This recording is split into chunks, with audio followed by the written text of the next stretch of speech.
Elon Musk नाम सुनते ही दिमाग में आता है जीनियस, इनोवेटर, है ना? पर सवाल यह है कि उनकी सोच का वो खास तरीका क्या है। चलिए आज इसी को समझने की कोशिश करते हैं। तो चलिए चलते हैं साल 2008 में। दिन था क्रिसमस से ठीक पहले का, और एलन मस्क की कंपनी टेस्ला बस बंद होने की कगार पर खड़ी थी। हालत इतने ज्यादा खराब थे कि कंपनी के पास अपने ही कर्मचारियों को अगली सैलरी देने के पैसे नहीं थे। सोचिए, टेस्ला का भविष्य पूरी तरह से अंधेरे में डूबा हुआ था।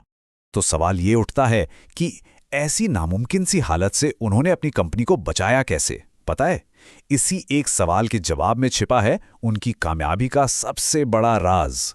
और यहीं पर एंट्री होती है मस्क के उस खास तरीके की जिसे कहते हैं द फर्स्ट प्रिंसिपल्स मेथड।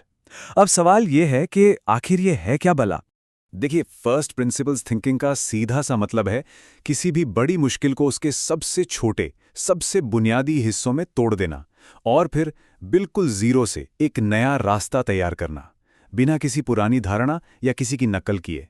खुद मस्क का कहना है कि ज्यादातर लोग नकल करके सोचते हैं, मतलब कोई काम इसलिए करते हैं क्योंकि अरे ये तो हमेशा से ऐसे ही होता है। पर असली इनोवेशन, असली बदलाव तब आता है जब आप किसी चीज की बुनियाद से सोचना शुरू करते हैं, उसके मौलिक सच से। इसे समझने के लिए ना एक बहुत बढ़िया उदाहरण है एक कुक और एक शेफ का। सोचिए, एक कुक क्या करता है? बस रेसिपी फॉलो करता है। लेकिन एक शेफ, वो जानता है कि हर मसाला, हर चीज काम कैसे करती है और वो कुछ भी नया बना सकता है। तो फर्स्ट प्रिंसिपल्स मेथड असल में आपको एक कुक से शेफ बनाता है। और इसका सबसे अच्छा उदाहरण है स्पेसएक्स। उस समय रॉकेट खरीदना बेतहाशा महंगा था, तो मस्क ने बाकी लोगों की तरह नहीं सोचा। उन्होंने एक बहुत ही बुनियादी सवाल पूछा, आखिर एक रॉकेट बनता किस चीज से है?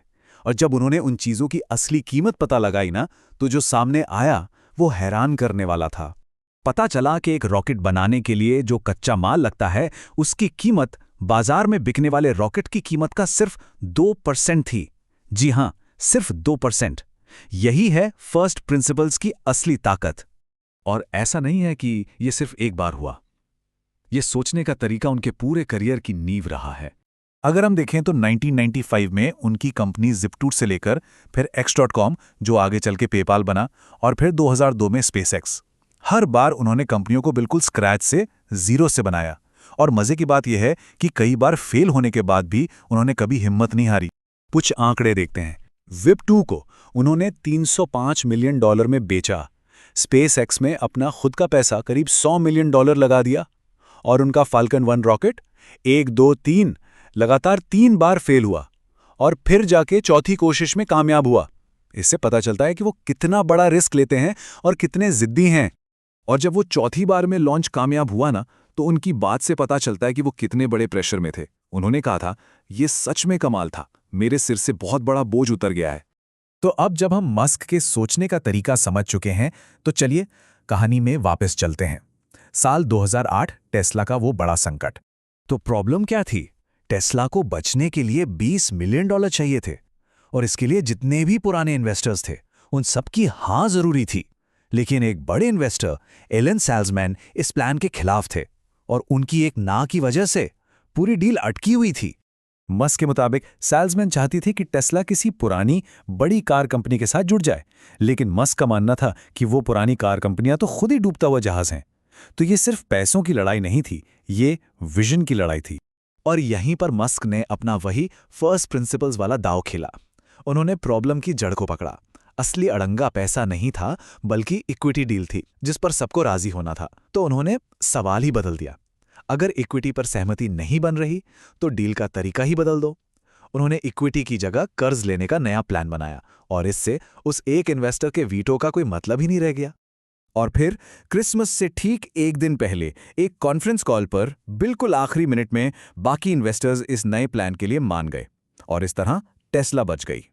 लेकिन रुकिए, टेस्ला को बचाना सिर्फ एक कार कंपनी को बचाना नहीं था। इसके पीछे एक बहुत बहुत बड़ा मकसद था। चलिए जरा मंगल ग्रह को देखते हैं। वहां का एक दिन पृथ्वी के दिन के लगभग बराबर है।